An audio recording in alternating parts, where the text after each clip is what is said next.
RaKai was supposed to be next up.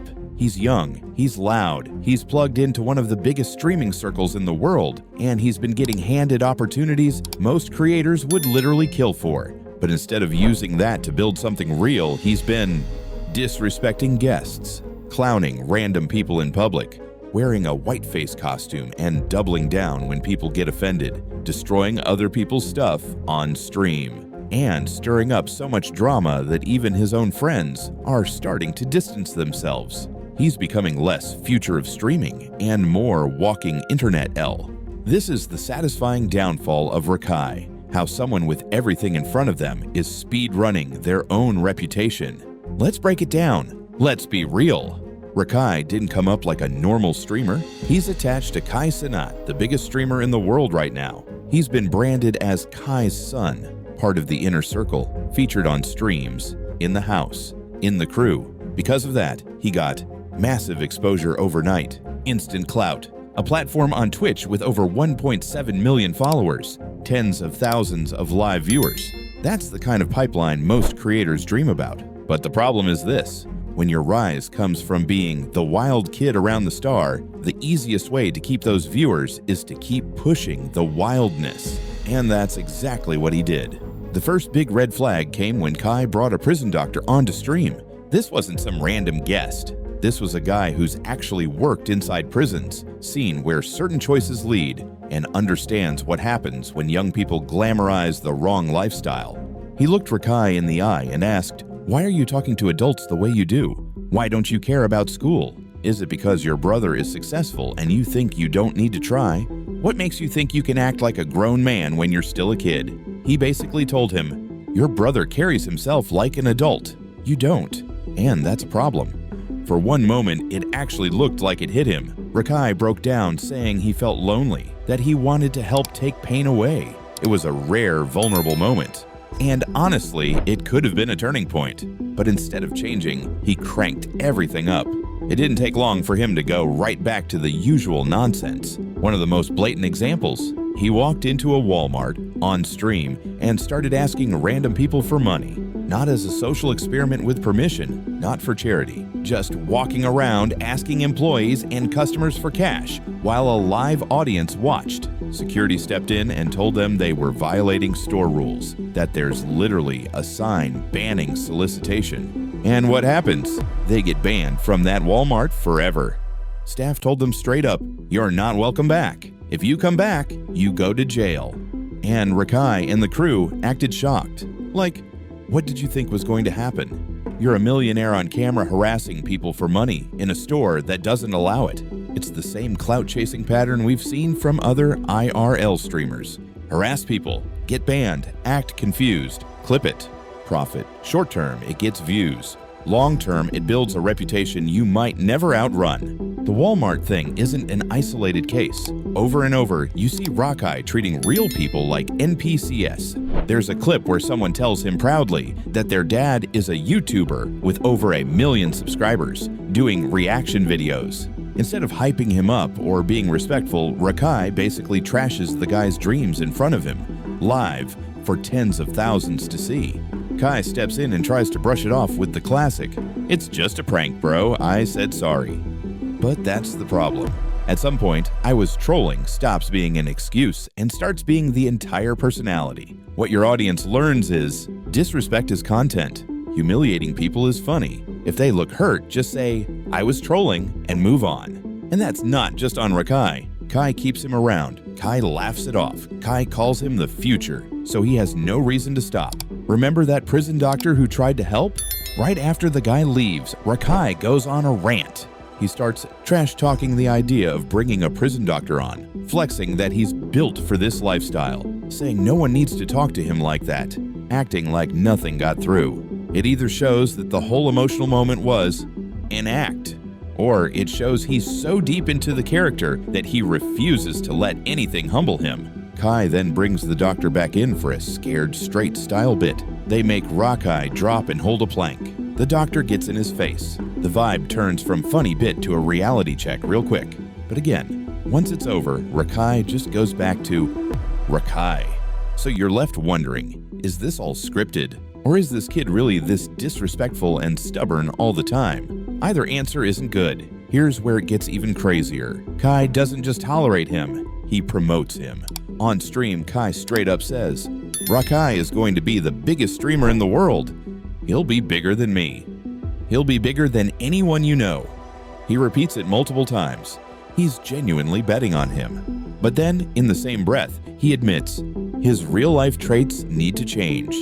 That's the contradiction, publicly pushing him as the future, while privately admitting he's a problem. If you're constantly told you're destined to be the biggest in the world, with no real consequences for your behavior, why would you ever slow down? Then came Halloween. RaKai shows up in a full white face costume, dressed like a white woman from White Chicks. Not just the outfit, face painted, wig, voice, mannerisms. And on top of that, he and Ray start throwing racial insults at each other on stream. Stuff like, "I'm a monkey," "You racist." People clipped it and it spread fast.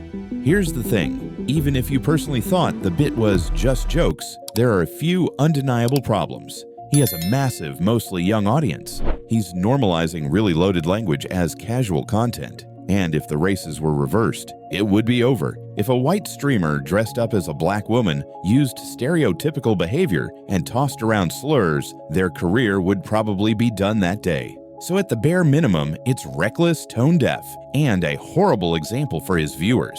And it wasn't subtle. He was acting the stereotype, hard, dancing, flipping his voice, walking in heels like he's rehearsed it. It didn't look like a one-time gag. It looked comfortable. Instead of saying, "Yeah, that was dumb, I went too far," he went live the next day and doubled down. He ranted about people being soft and haters, saying, "It's just Halloween, he can dress however he wants. If a white kid wants to put on black paint to be Michael Jordan or to be him for Halloween, that should be fine too." That's where you see how disconnected he is from reality. Like it or not, blackface has a long, ugly history attached to it. There is a massive difference between dressing like someone and painting your skin to mimic them. And pretending no one cares is just wrong. His argument wasn't just defensive, it was evidence he doesn't understand why people were mad in the first place.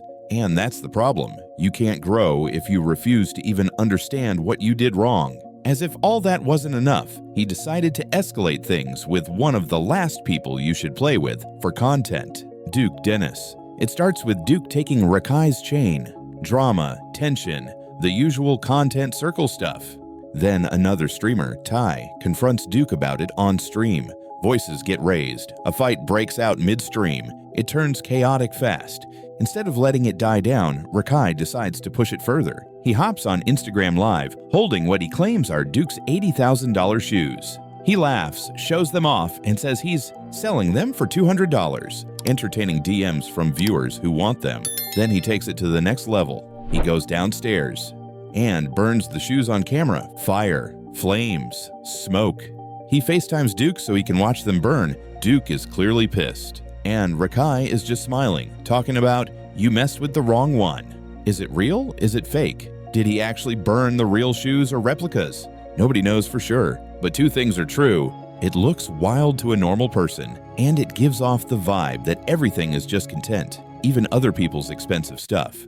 When you reach the point where burning $80,000 shoes is just another bit, you've lost touch with normal reality. One of the most telling parts of this whole downfall isn't what critics say, it's what his own people say. Reggie, who lives with RaKai, went live and straight up said he's done hanging with RaKai and Ray. Every time he does, they drag him into unnecessary drama. Their decisions almost had them homeless for 3 months. He feels like the only one with common sense. He even admits he literally hid under the bed when he thought Duke Dennis had pulled up to the house. Why?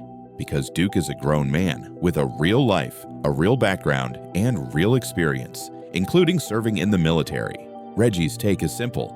We shouldn't be playing with people who already went to war. Leave it alone while we still can. That's the difference. Some people still know there's a line, and some, like RaKai, just keep stepping over it because it's content. When your own roommates are saying they're done being around your nonsense, that's a bad sign. A lot of viewers are asking the same question. Is any of this even real? The chain theft, the fight, the shoe burning. It could all be scripted. Maybe the shoes were fake. Maybe they planned it behind the scenes. Maybe they're all in on it. But here's the thing, even if it is fake, it still feels cringe. It still sends a wild message to viewers. It still normalizes reckless behavior as a personality. Fake content isn't the issue. The problem is fake chaos with real people, real property, and real reputations. When you can't tell what's real anymore, it just becomes exhausting to watch. So where does that leave RaKai? He's banned from places like Walmart, clowning strangers for views, ignoring hard-earned advice from people like the prison doctor, wearing controversial costumes, and then doubling down, burning other people's stuff, real or not, for content, pushing his audience further into everything is a joke territory. And through it all, he's still being presented as the future, but more and more people are checking out. The downfall here isn't a single cancellation, one clip, or one scandal. It's a slow realization that this isn't confidence, this isn't being real, it's just being a clown with too much power and not enough guidance. If he doesn't change course, he's going to end up in the same category as every other IRL crash and burn story: big peak, fast collapse, permanent stain. The most satisfying part, the internet is starting to see through it. Because eventually disrespect gets boring and audiences move on to someone who actually has something to offer. What do you think? Is RaKai just a kid acting out who will eventually grow up and get it together? Or is he too deep into the clout spiral to ever pull back? Drop your thoughts in the comments. Don't forget to like the video, subscribe, and check out the next deep dive on screen. This story might not be over for him, but for a lot of people watching, the downfall has already started.